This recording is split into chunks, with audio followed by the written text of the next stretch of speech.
What's up, everybody? Welcome to the Ending Sucks podcast. I'm super excited today to have my special guest in the studio, Mr. Juan Carlos Cruz. How are you, sir? Hey, thank you, Jeff, for having me here. It's just fantastic to be the first person that you are interviewing. I'm just so glad that we can do this. It has been a dream for a while Yeah, to make this happen. absolutely. So it's Absolutely. very, very good. I'm excited to have you. I really am. You're if I could have picked anybody to have as my first interview, you're the guy, and so it worked out beautifully for me because I'm super excited about some of the views that you have on business and life, just in general across the board, your philosophies on leadership, things like that that I really admire about you. So I'm super excited to have you in the studio today, and we're gonna figure it out together. So Fantastic. that being said, introduce yourself a little bit to our audience and kind of tell us about yourself a little bit. Oh, fantastic. Thank you so much for the opportunity. And I think the audience is a real estate investment audience. So I'm the co-founder of Real Estate IQ. And Real Estate IQ, we are the number one leader in lead distribution and systems in the real estate investment community. Okay. And we've been leading that company for the last 5 years. And before that, I've been an entrepreneur. I started several businesses and sold them. The biggest business that I did before was the Yellow Pages business, Okay. and I was able to grow it, make it a little bit bigger business throughout Texas. Then a company came and bought us to do a nationwide business. So I was able to sell that company, exit, and that's when I became an investor. Ah. And that's when all the the journey started. When I was in Yellow Page business, it was very, very difficult.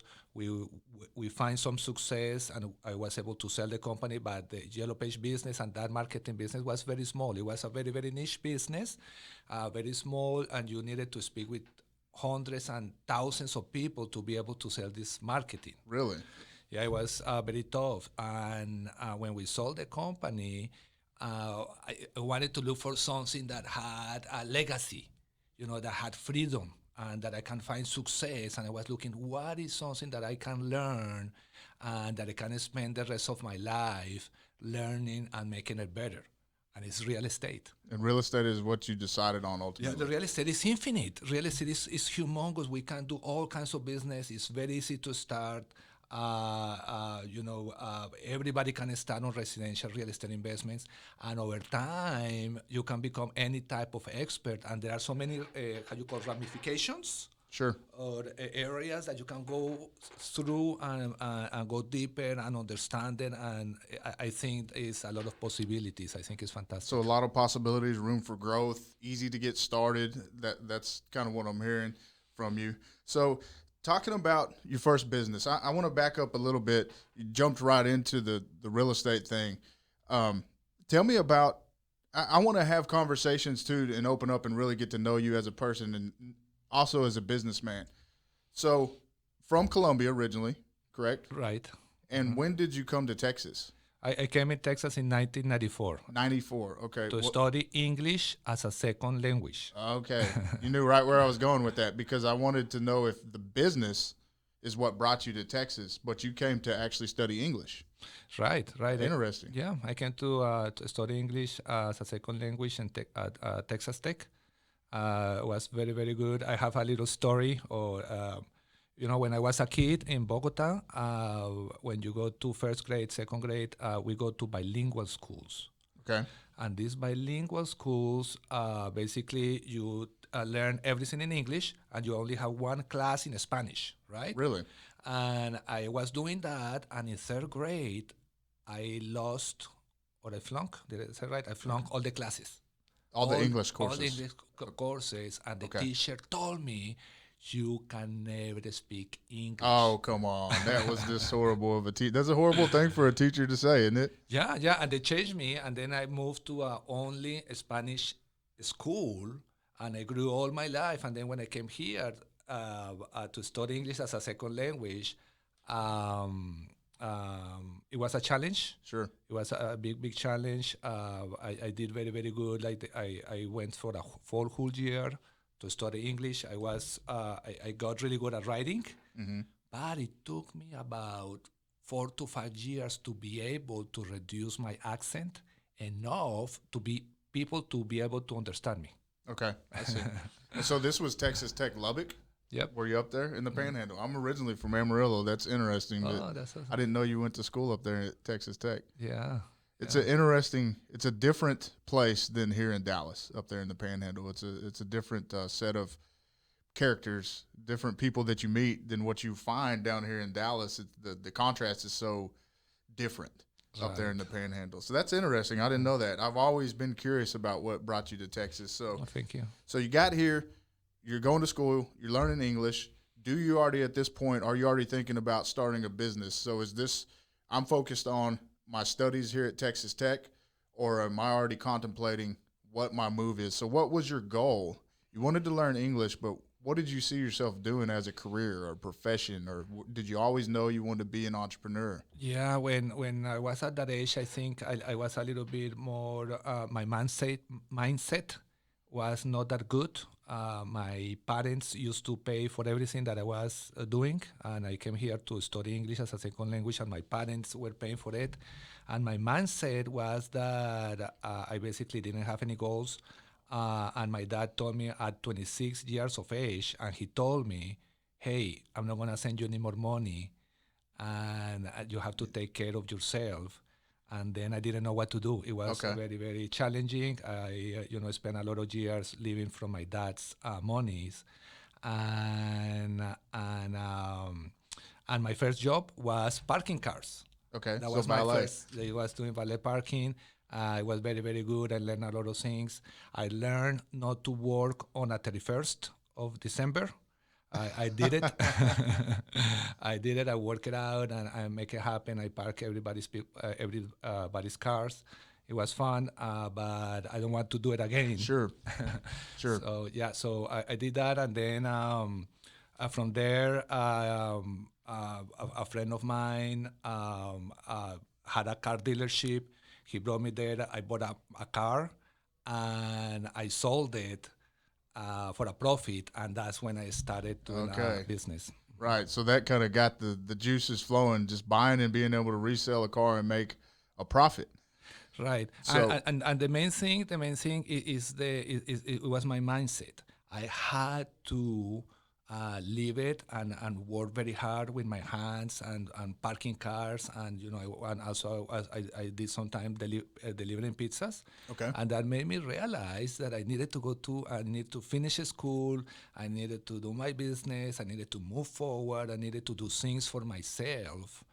And that was kind of my my experience to be able to all these years is telling me, hey, I need to keep doing it, keep learning, and keep moving up because I want to be in a better position every time. Absolutely. I think the mindset is critical. And so you mentioned something about, a teacher in second or third grade telling you, oh, you can't learn English.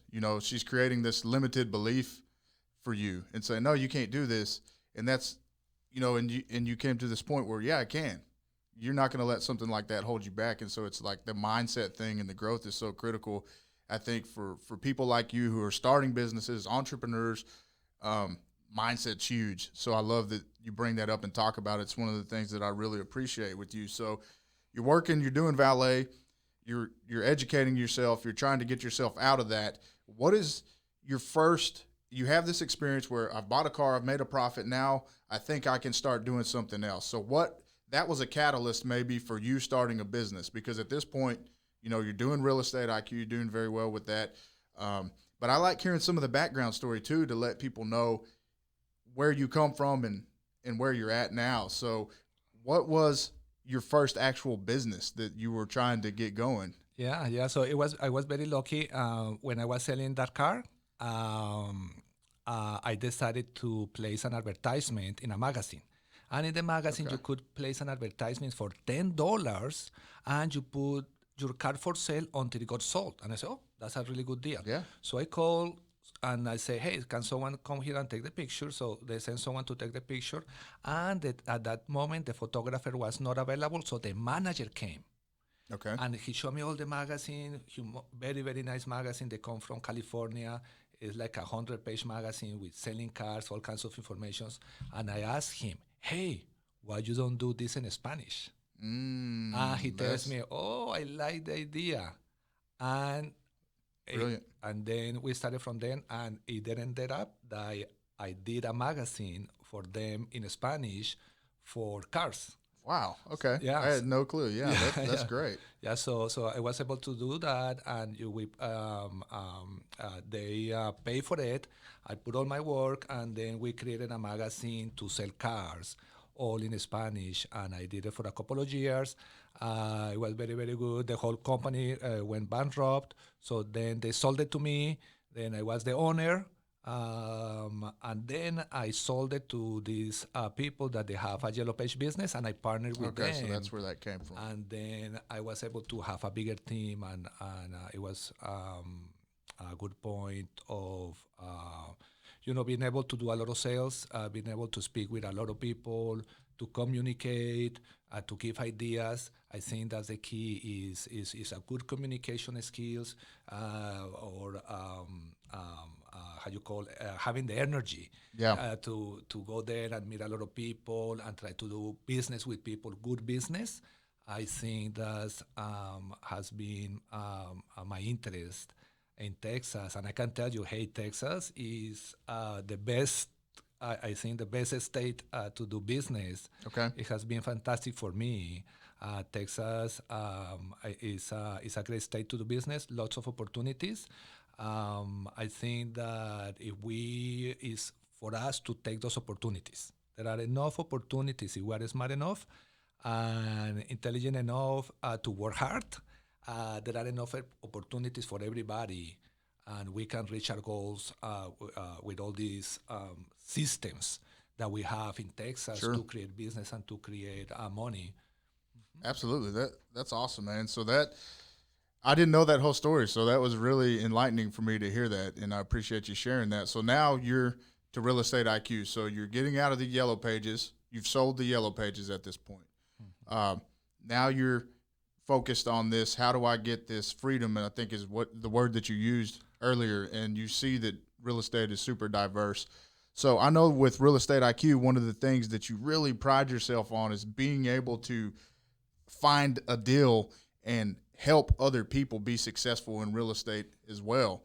And so kind of talk to me a little bit about how Real Estate IQ was born and what led you to say, this is a system that can, help people, add value, and be something that is really beneficial to the real estate investment community. Right. That's very, very good. So when I sold the yellow pages, I was looking for that freedom. I was looking for something that didn't have barriers, or that I could move forward for a long time, right? Sure. So that was real estate. That was really, really good. It took me 1 year to do my first deal. Okay. Right, it took me 1 year. I had to do all these courses, etc. After that, I did 1 year construction to build a house. So we actually have to go there to North Lake in Irving, and we built a house with our own hands with all the students. It was a lot of fun, and I did my first investment after 1 year. And with some partners, I selected someone that knew more than me. And with that person, we did the house. I watched it, how with my good friend Humberto. Yeah, Great guy.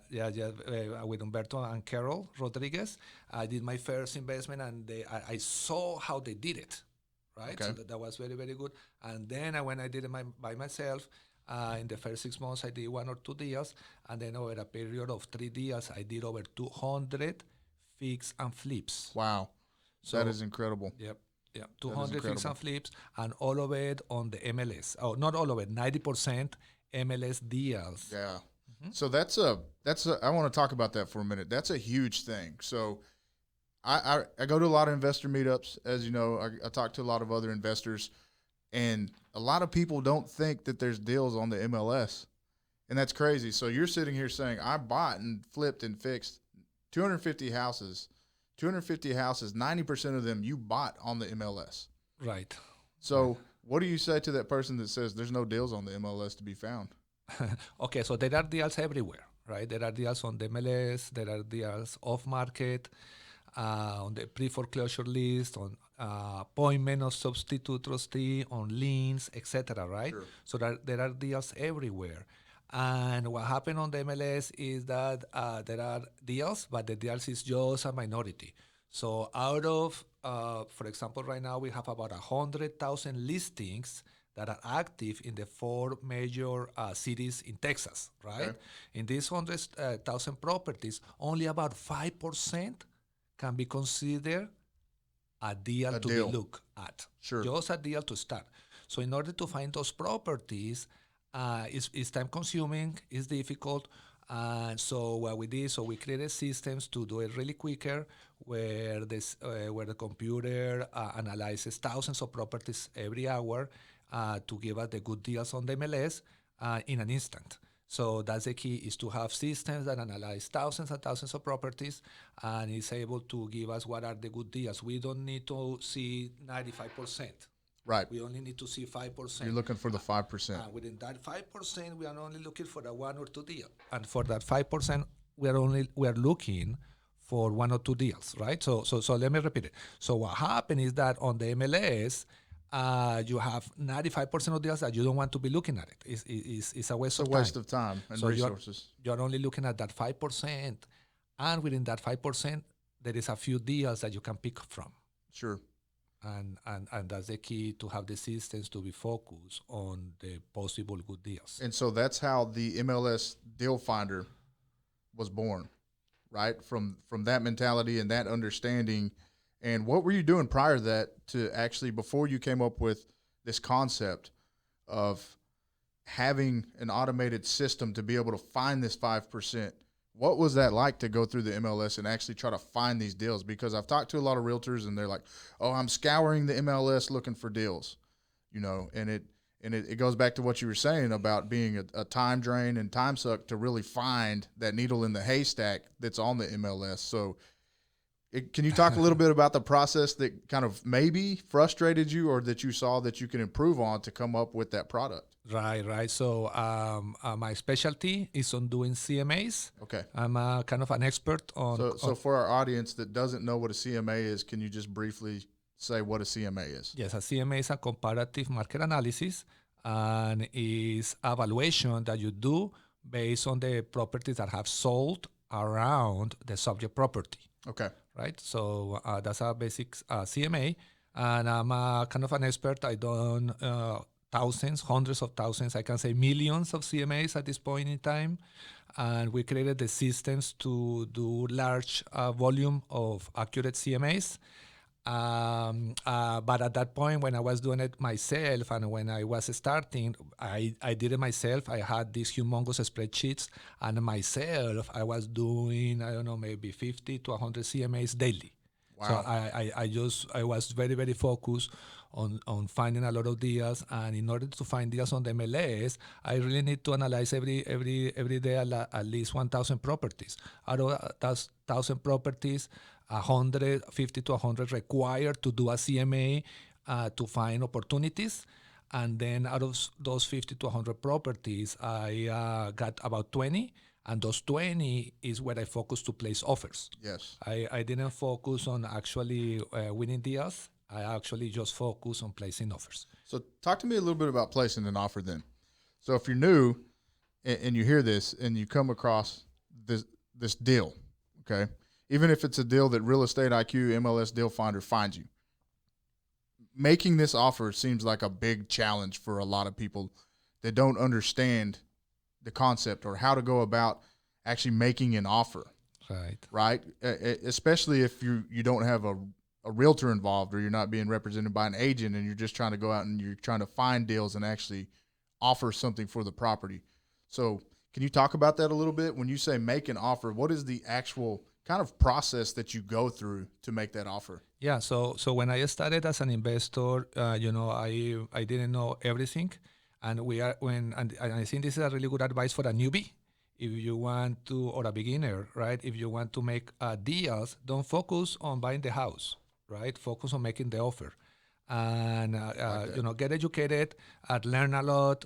But if you want to make it happen, first focus on learning how to do a really good offer, and don't focus too much on what is next. If you get the offer and you win that house, then you are in the next level. So I think that's the key, and that's what I focus on at the beginning. I've been very aggressive on my learning, and maybe I don't. Maybe it's not a good idea for a lot of people to be so aggressive, because I invested in a lot of properties, but at the same time, I made a lot of mistakes. Sure. Right, Helps you grow. dozens. That's how you learn. You're right, dozens and dozens of mistakes, because I was very aggressive with my learning.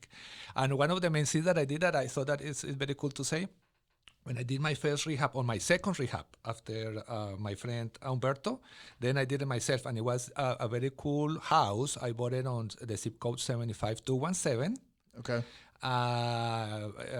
It was about 2004, 2005. I bought it for $49,000. Wow. I put $20,000, and I sold it for $100,000. That has got to be a great feeling, right? Yes, and it was the first property, and it was exactly the 70% ARV, right? It was like perfect, right? It was right there. And I just focused on placing the offer. I didn't know how to do a rehab. I just saw my friend Umberto one time. So I focused on placing the offer. I won the house. Then I said, oh my goodness, what I'm going to do? Right? I now need contractors. Sure. I didn't know any contractors, right? So I started calling people. And what I did, I called people, the contractors. They came to the house, and I asked a lot of questions. Sure. But the way that I asked the questions is that the contractor thought that I knew. Right. I see. And that I was probing them. Right. But I actually didn't know anything, and they were explaining everything that I needed to know. Yeah, you're having them educate you at that point on some of these processes. Right. So I just Smart. did 2 or 3, 4 subcontractors. They came, explain to me, and then I hire, and we move from there. Wow, that's awesome. That's really cool. So now you've gone through all this. You're evaluating all these properties. You see what it's taken to rehab and fix and flip properties, and then find deals. And now you're building the software company that helps other people and empowers them to do the same thing. So I see a lot of passion in what you're doing, and I see a strong belief in your product and helping other people out. So talk to me about some of the other offerings that you came to. So you start with the MLS, you start with the finding deals. Now you're making it available for people to be able to run their own comps and those evaluations and those CMAs. And so talk to me a little bit briefly about the off-market stuff and what that can mean to an investor or somebody trying to get started in real estate investing. Yeah, the off-market is big, it's humongous, it's very, very important. We have several lists in there, and what happened is off-market are sellers. We call it motivated and distressed sellers that need to sell quickly, and they're having a problem, right? So it's an opportunity for investors there. And the opportunity is to know how to handle that system. So pre-foreclosure is big, it's humongous, it's very competitive also, but there are systems that we created to reach these sellers, right? So off-market is humongous, it's very, very important. We distribute about 45,000 leads. Wow. Every month. In motivated and distressed sellers. Sure. But I want to say this. I think that we are a little bit short of time. I want to say this. This is very, very important. We can have all the lists. We can do all these really cool things with technology. But it's about the team. It's about the human resources. I couldn't have done any business if it has been, I don't know if I said it right, because of my partner, Steve Liang. Because of him, I have been able to grow, and I have been able to build a team and build a company. It has been also very, very important. Becky Crominga, Kevin, Joseph, Son de la Cruz, and all the partners that work with us, right? I think is the company, Jeff, that we build through Sure. people, and and through people is that we achieve our dreams, So you right? have to leverage other people's skill set to and to be able to grow, right? And what is your one key that you would say to building a team? Yeah. What is the best advice do you have that you could give somebody who is ready to start building out a team to start flourishing, to start growing, to start scaling? Yeah, it's to let it go, right? Is to let it go of our fixed mentalities and grow, learn how to grow, learn how to prosper, and work with other people. Working with people, working with partners, teams. We humans are made to work with teams. We are not made to work alone. My biggest mistake, and I think this is a very, very good advice, is when I was doing the Yellow Pages, I had a big team. It was good, it was awesome. Then I said to myself with a fixed mentality, it's too much trouble. I don't want to have a big team. I want to Yeah. work by myself. Then I did it on real estate investments, doing real estate Working by investments, yourself, that is. working by Yeah. myself. I did all these hundreds of deals and all this stuff, but only me. I didn't build a team. Sure. Right? 2008 came and I had to become a property manager. I didn't have a team. It was a big chaos. So you're also a broker. So Yes. did the broker come before the real? I mean, After before real investments. estate IQ. So after investments, you decided to go broker, then uh, get into the technology component with the real estate IQ. So I was wondering where that came about. Yeah, Okay. being a broker is about helping people. I think being a broker is awesome. I like helping real estate agents, getting organized, doing better business. All of the agents that work with me, we are all investors.